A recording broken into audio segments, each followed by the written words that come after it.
I believe that whatever it is in your heart or in your mind or in your soul that you want out of this life, I believe you can have it if you give yourself permission to go after it. So go after whatever it is you want. Do it afraid if you must, but do it. Welcome to Another Door podcast.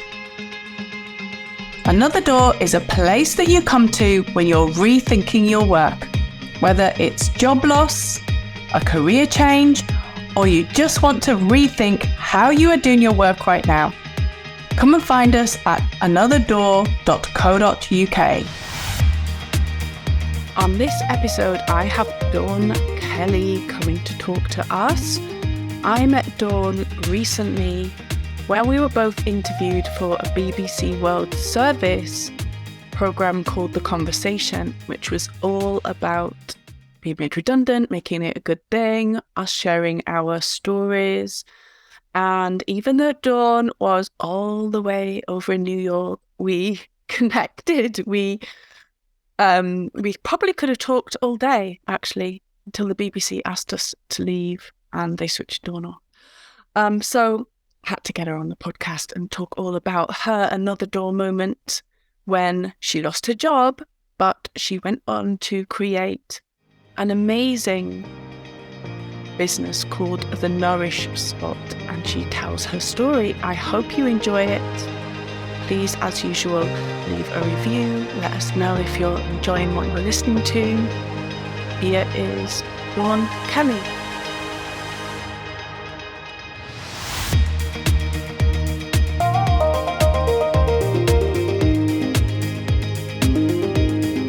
Thank you for coming on Another Doors. And Another Door podcast is more about telling your story and sharing, kind of like what we were doing on the BBC a couple of weeks ago. And I just loved some of the stuff you were saying. I think I could have probably sat there in that studio for a couple of more hours just chatting to you, and they definitely were like, time to move on, time's running out, you need to get out. So let's see how we get on with this chat. But okay. Yeah, it's really sharing your Another Door story. And as I said, your Another Door story is when a door closes in your life. I'm intrigued where you're going to start, because you've had huge doors closing and you've had small doors closing. And I love to hear where people go with this. So, but before we get into that, for people who don't know you and they haven't looked at the LinkedIn and they haven't kind of listened to our amazing conversation on the BBC yet, Dawn, can you give us a little bit of an intro as to who you are? Yes, I'm Dawn Kelly. I'm mother. I'm daughter.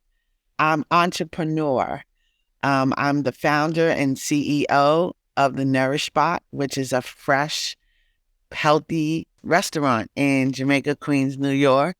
We're a small mom and pop business. I started the business with my two children, Owen and Jade Duncan, and we hire youth in our community, both as interns and as fair wage staff, to help us customize fruits and vegetables that our customers, who we call nourishers, that they love and enjoy.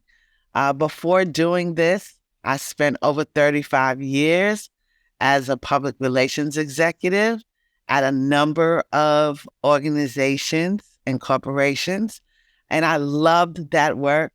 I loved it so much that I'm able to utilize those skills to promote the Nourish Spot each and every day. And so one thing that I learned on this long journey is that things that you learn, skills that you learn, expertise that you gain, it's never for naught, right? Because who knew that I was being trained for a moment like this? Everything that I've learned, everything that I've done on behalf of other organizations and other people, I'm now using it on behalf of myself and my own business. And that is a delightful feeling to have. I'm a world traveler. I love to dance. I'm a healthy eater myself. And that's why I started the Nourish Spot. When I lost my job in 2015, actually on September 9th, 2015, I lost my job as Department Vice President of Global Communications at Prudential Financial. And it was a job that I loved because it allowed me to utilize every skill and every attribute that I have in my personal arsenal each and every day, including my love of people, because practicing successful public relations requires a love of people as well as a love of the written and vocal and visual. And so I love doing that work.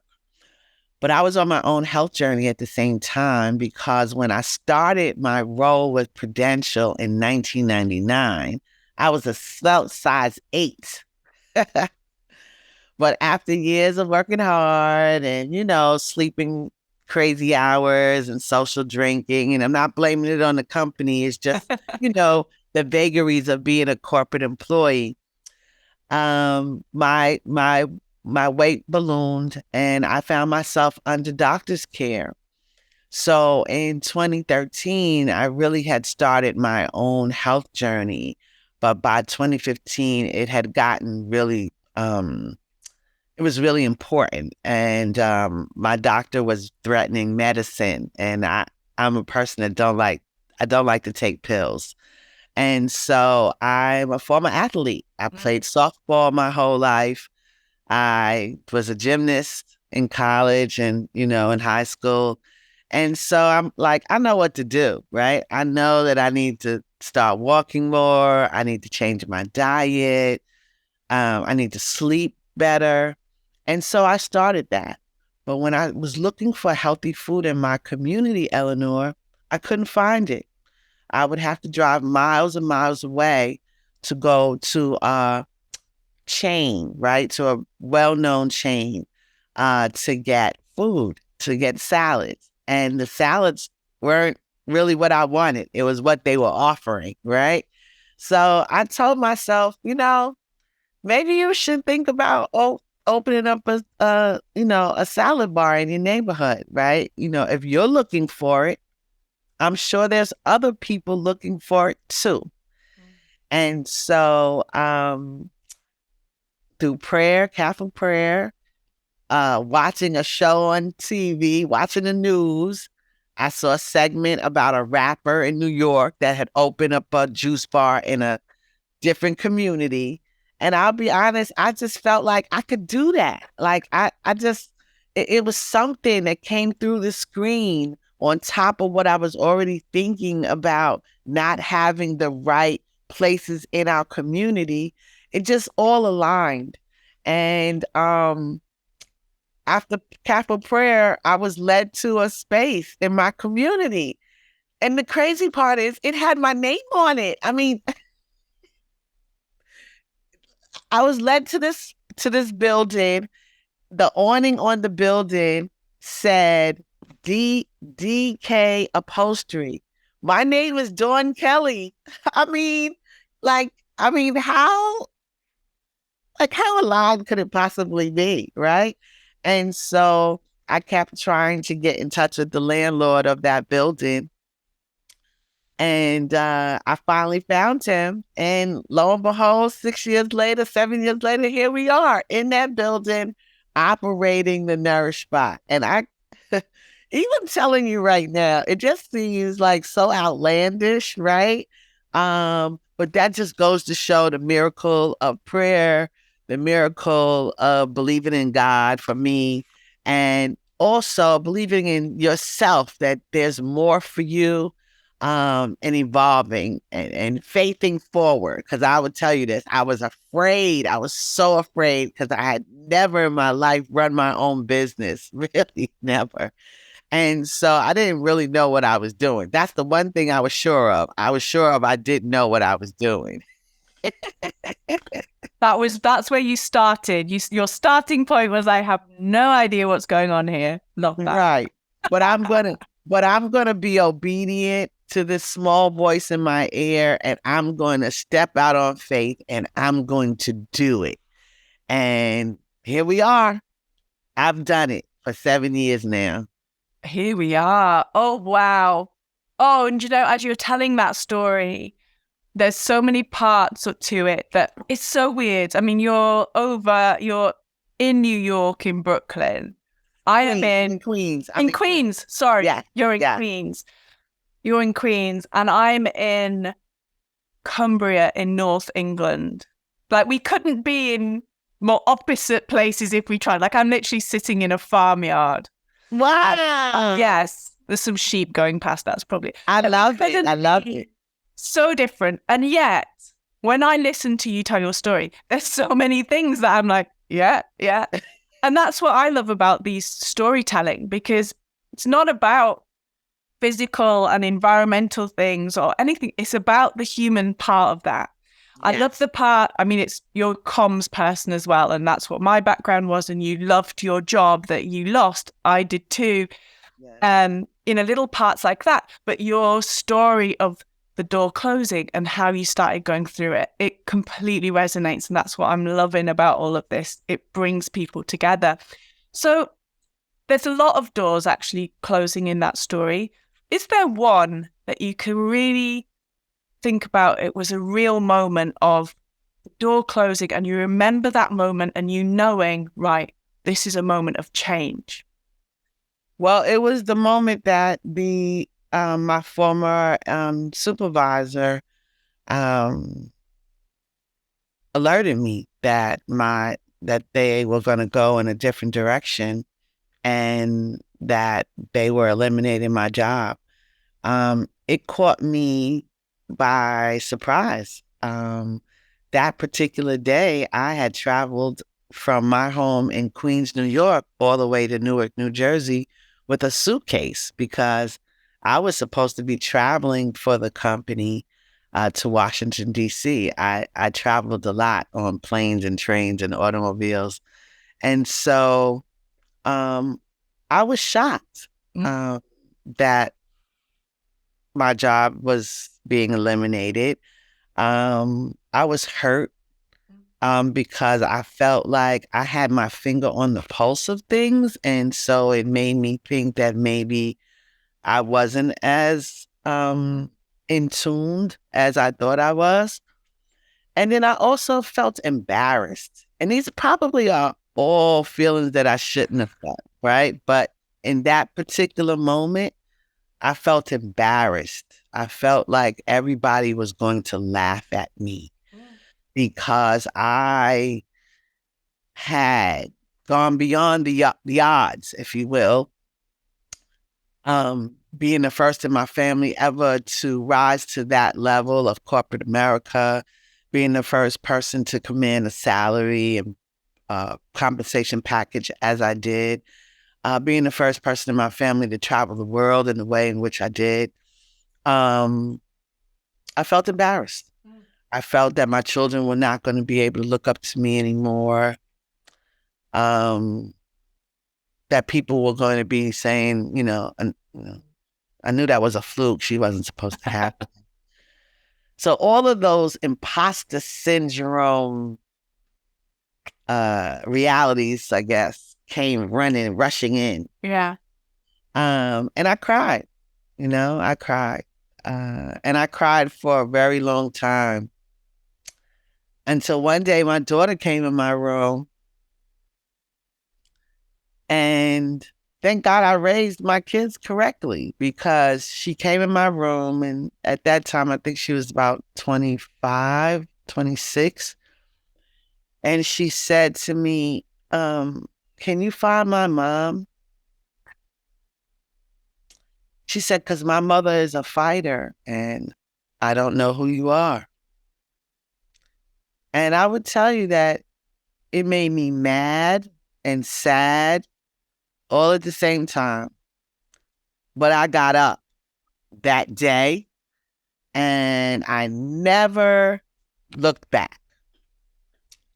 That day, I gave myself permission to dream. And I also gave myself permission to be free because as a Black woman in America, you never feel free. You're always tied to something. There's some kind of responsibility.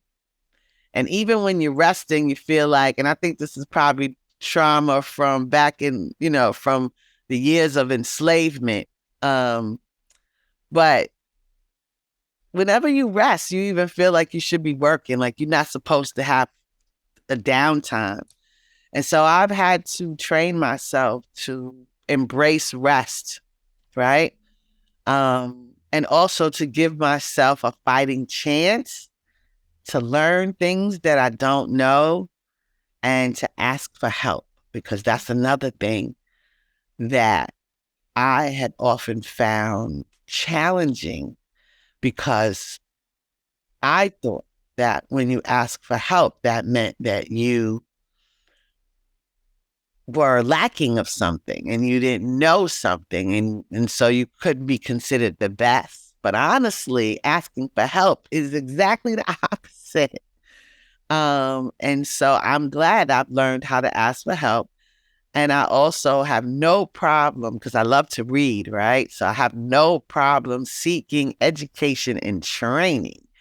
So to shore up the gaps that I had, I went and I sought education and training.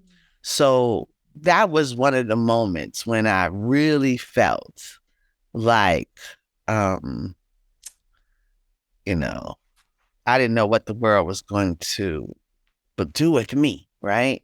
Instead of how I was going to impact the world. And so I'm just glad that my daughter challenged me that day, and that I found the courage and the confidence to push through my stuff and try again. And what a wonderful try again this has been. Incredible. Did you, at that moment, I'm quite curious, at that moment, did you feel like you were just going to go and get another job? Or did you feel like that moment was giving you something more? Well, honestly, I think in that moment, I gave myself a chance to just be expansive in my thinking, right? Yeah. Because honestly, I was still hurt from having my job pulled from underneath me. So I wasn't quite sure that I had the wherewithal to go work for someone else. But I did take the opportunity to go on one interview, just one. And it wasn't a good one. Because I realized once I sat down, and I don't know how they do it in London, in London, in England, but in the States, sometimes when you get past the first interview, they want you to come back, and it's like a whole group of people. It's like this whole litany of people that you have to see. So this particular day, I go back, and I think it was like 5 people on my schedule. And when I got to like the third person, I really realized that I wasn't ready. Like I knew I wasn't ready, right? I wasn't ready for the interaction with the corporate life. I wasn't ready to be questioned. I wasn't ready. And so this last individual came in the room, and her questions just seemed more accusatory.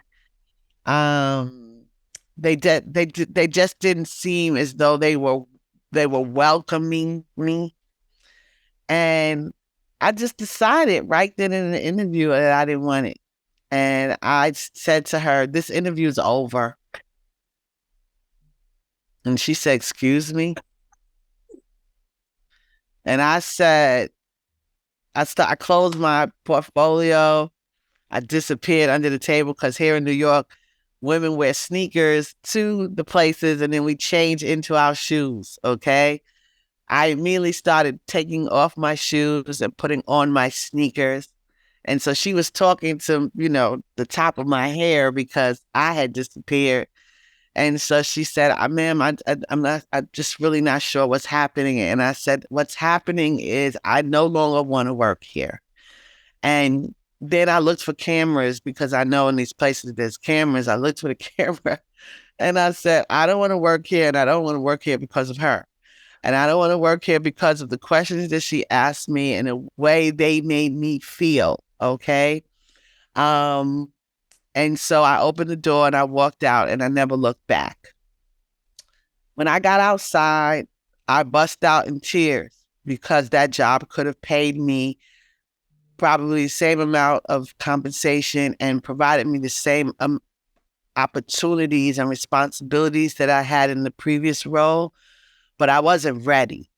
And I knew that I didn't want to do that anymore. And so I said to God, you take care of babies and fools, and I'm no baby. And I came home that day and never looked back. I decided that I was going to take my chances at being an entrepreneur. And I'm very proud that I did. I won't tell you that you're no fool. Yes. Yes. And also proving to myself that I could do something new, that I could do something, albeit afraid, I could still do it. And I could succeed if I kept persisting. And I'm just happy that we've persisted. That moment, when you describe that moment of just being in that interview and you taking ownership, oh, how powerful is that? I think we've all been in interviews where we think, I don't even want to work for, what are they asking for? This is a horrible vibe. I think people miss the point, don't they? It's like, no, it's a two-way thing. An interview is a two-way thing. Yes. It's not a grilling session. Exactly. And at my level, and I think that we all should be very clear about who we are and what we bring to the table. At my level, I was quite clear of what I was bringing to the table. I was quite clear of my experience and my talents. And to have someone make me feel as though I had to prove it even more after you see my resume, after you talk to all of my the people that recommended me, like, give me a break. And so I just felt, honestly, I also say that I also felt that there might be a little bit of racism apparent in the questioning. And I tell you, my cup had runneth over. I had had enough. And I gave myself permission to say no. And I think that more of us need to give ourselves permission to say no when something doesn't feel quite right and it doesn't fit who we want to be or who we think we are at that particular moment in time. So powerful. Are you looking for somebody to help you rethink your work? Are you looking for somebody who has got something to say, something different? Perhaps you're creating an event, you've got a conference coming up, and you're looking for speakers or workshops that really get people rethinking. Check out our platform with fresh new voices and people who've got something to say. Come and see us at recommended.anotherdoor.co.uk. As you say, you've already done your time. That's not a question of how you're going to do the job. As you say, look at the experience that is done. We're not here to talk about that. Exactly. So yeah, very powerful. I loved it when you shared that. I'm glad that you shared that on my podcast too. It's just what we all need to hear. Yeah.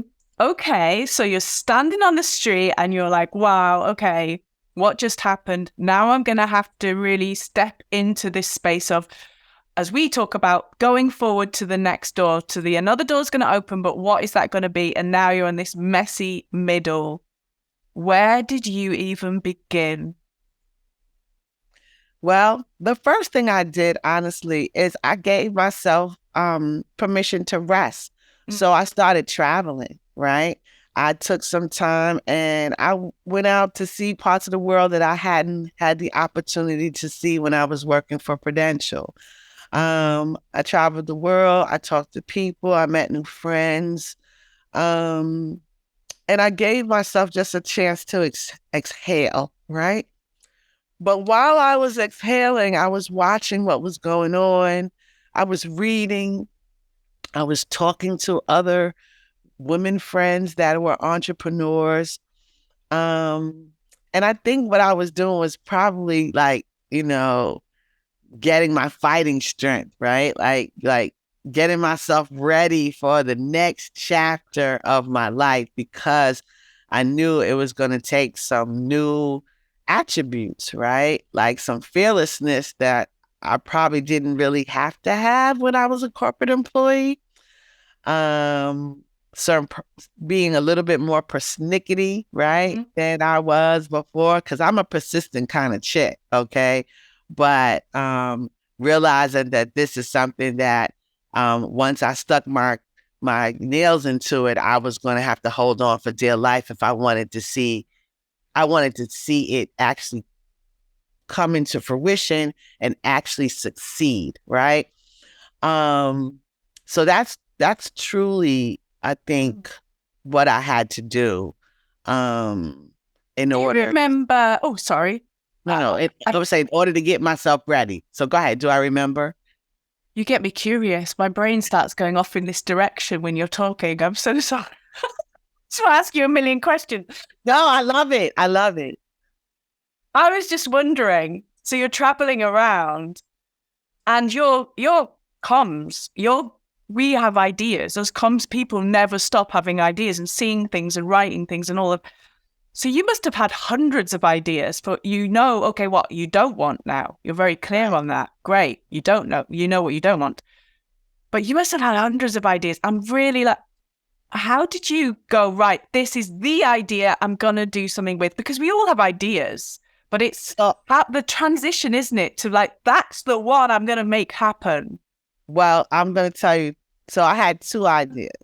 So one was the easy idea, and that was to partner with some friends and start my own PR consultancy, right?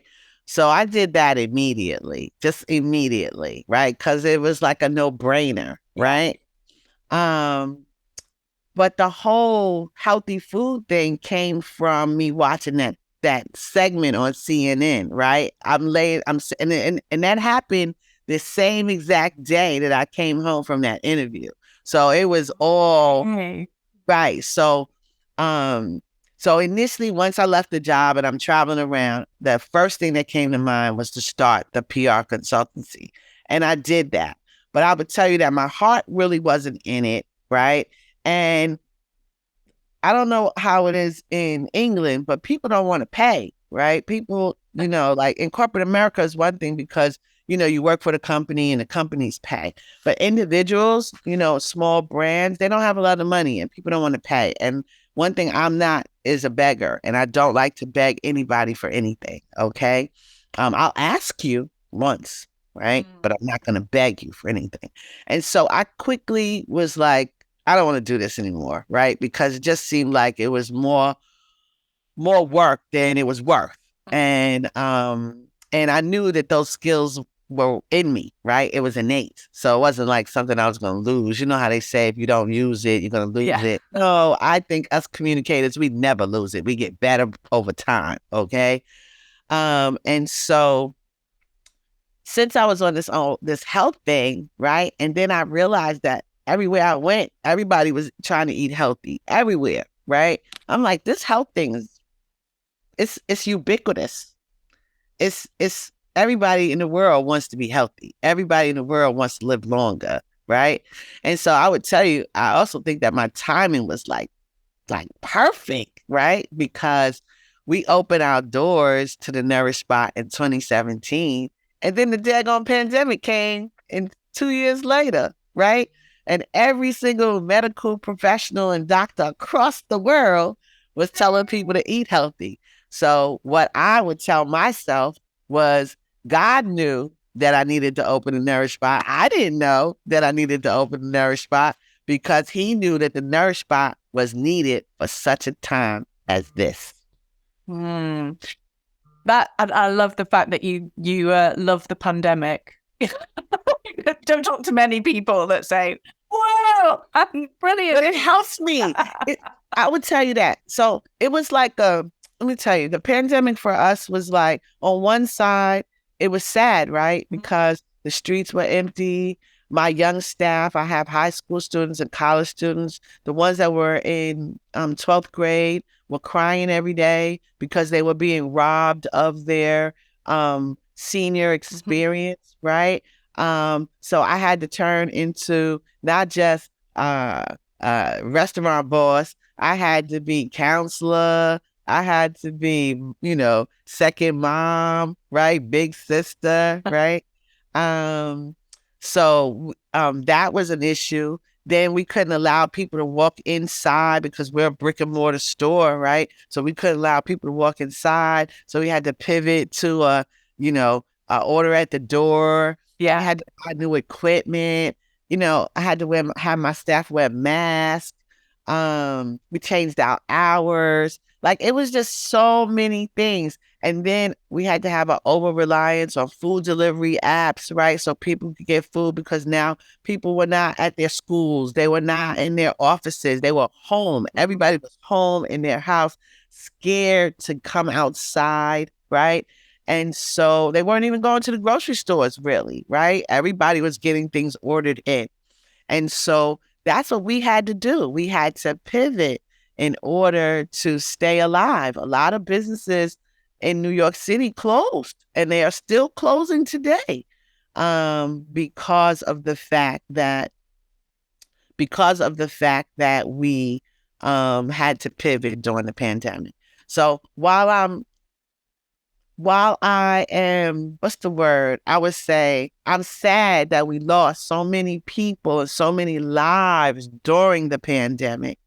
I'm grateful that I and my staff and my daughter, Jane, were able to pivot I would say this, to pivot and persist to keep the Nourish Spot open and available, not only for our nourishers, the people that eat and drink our food, but also for our staff, because we were continuity in a crazy time. Oh no, it's just amazing. And you're right, you have my screen is going very odd, but the audio is fine. So we'll keep going. Why is my screen? I have no idea, but let's ignore that. But the audio is fine. I think that's another message of, again, doors closing, things changing, but you're embracing it and you're moving through it and you're saying, okay, how do we do this? How do we change? Now what's my role? Now what am I doing in this? Because there's no point in resisting things like that coming at us. It's another door. It's another messy middle that we're going to have to work through. So it just demonstrates your kind of, you're, as you said, always learning, always now open to opportunity and okay, what do we do in this space, rather than being frozen by it, which I guess is what people do in times of change. Yeah. It's paralyzed. It's be paralyzed or persist. And so I realized that I had to persist. And I think also that's part of my character, Yeah. Like, I'd rather be moving, right? Instead of just standing still in the problem or the challenge, I'm going to try my best to move forward through it. Yeah, that's powerful. Keep moving, small steps towards that goal. Yes. So thank you so much for sharing. So we come to this part in the podcast where I ask you 3 questions. I put you on the spot here, but I love listening to this, real insight. So I'm curious, is there a book, and you've already said you read a lot of books, is there one book that you read that really helped you through your next door? I'm gonna be through that time. I'm gonna be honest. The book that helped me get through me losing a job to the new door is the Bible. Scriptures in the Bible. Okay. There's one scripture, for I know the plans that I have for you, plans to prosper right? For good and not for evil. So that I would tell you that's the book that kept me because it was a sad time. Like I Mm. wanted to say one more thing. Not only did I lose my job, I lost my boyfriend too, all at the same time. I was a wreck. I didn't know that part. Oh my goodness. Yeah. Another door closing. Yes. So I was a wreck. Okay. And I thought my whole world was falling apart. But today you see I'm smiling and I'm happy. Um, those things that are not for you, they will pass by and joy will come in the morning. So that's another scripture. Weeping may endure for the night, but joy comes in the morning. So I did weep an awful lot. But today I smile because we're winning, right? We're persisting. I didn't tell you this, but I want to say this one more time. Um Last year we were in the US Open. Now that's wonderful. Like coming out of COVID and then being tapped as a concession at the US Open. I mean, like that's one of the biggest global sporting events in the world, okay? And we, a small little Black female led business, had its own concession. If that's not something to be happy about walking into another door, Mm-hmm. I don't know what to be happy about. Oh my God, I love that.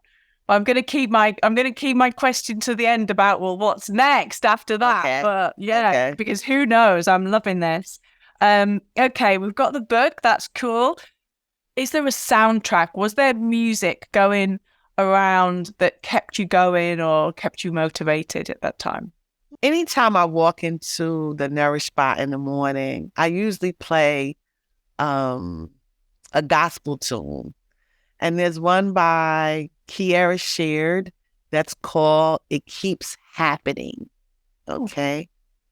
And what that song to me means is that um, the divine will continue to make good happen in your life as long as you are making good happen in other people's lives. And so it does keep happening. Like even being on here with you, it keeps happening. Good keeps happening. So that's one of my favorite songs. And then another one that I play all the time, and I hope that she hears this or he hears this, is DJ Khaled and Beyonce's song, Shining, Shining, Shining. I love that song. And on days when it seems hard, I put that song on and it charges me up and it makes me know that it's going to be a good day. Oh, I'm going to be looking that up straight away when I get off this podcast. Thank you very much. Love that. Love that. Okay. Somebody's listening to our podcast and our chat. They've resonated with what we're talking about. What's your one piece of advice for someone perhaps in that same moment of time that they've heard us talking about today? What would you pass on as advice to them? Well, I love the way you all call job elimination redundancy. I like that. And so I'm going to speak to that. None of us are redundant. God gave each and every one of us our own particular skill, our own particular zeal, our own particular way of doing things. We are all works of art. So there's no way art can be redundant. All art does is change the way its viewer sees it. And so I believe that whatever it is in your heart or in your mind or in your soul that you want out of this life, I believe you can have it if you give yourself permission to go after it. So go after whatever it is you want. Do it afraid if you must, but do it. Oh, wow. I'm going to clip that, obviously. That's incredible. Thank you, Dawn. So what is next? My last question for you. What is next for Dawn Kelly? Where are we going to take this, Dawn? Where are we going? Well, Eleanor, first off, I got a new friend in England and I'm so happy. So that's number one. Number two is I'm praying for the Nourish Spot to be a ubiquitous brand. As I mentioned at the top of your podcast, I'm a world traveler. And so I've had the opportunity to travel around to all the different continents and see all of the major big brands everywhere. And one in particular further inspires me, and that's Starbucks. When I went in Italy and I saw Starbucks in the roastery in the old post office in Milan, I would tell you that was the moment when I believed that I could do whatever it is that I want to, because that building was so beautiful. And I told myself, if Howard Schultz and Starbucks could be in a post office in Milan, why can't I? Why can't the Nourish Spot? And so that's the day when I chose that word ubiquitous to be synonymous with the Nourish Spot. So that's what I am hoping, that the Nourish Spot will be in an airport near you, a golf course near you, a soccer stadium near you, and near a whole lot of other people all around the world, as well as, and this is very important to me, as well as still offering internships and fair wage jobs for young people in urban communities around the world. Wow. We're definitely going to be working on this somehow together. I just know we are. Thank you so much for coming onto Another Door. I'm going to put all your links and everything in the notes so people will be able to find you. They'll be able to find the Nourish Spot and follow you, whatever happens next. Thank you so much. Thank you, Eleanor. You be well, okay? I appreciate you. And look, I will get up early in the morning for you anytime, okay? Have a beautiful day. Are you looking for somebody to help you rethink your work? Are you looking for somebody who has got something to say, something different? Perhaps you're creating an event, you've got a conference coming up, and you're looking for speakers or workshops that really get people rethinking. Check out our platform with fresh new voices and people who've got something to say. Come and see us at recommended.anotherdoor.co.uk. Love this podcast? Give us a 5-star review or rate us on Spotify, Apple, or wherever you get your podcasts.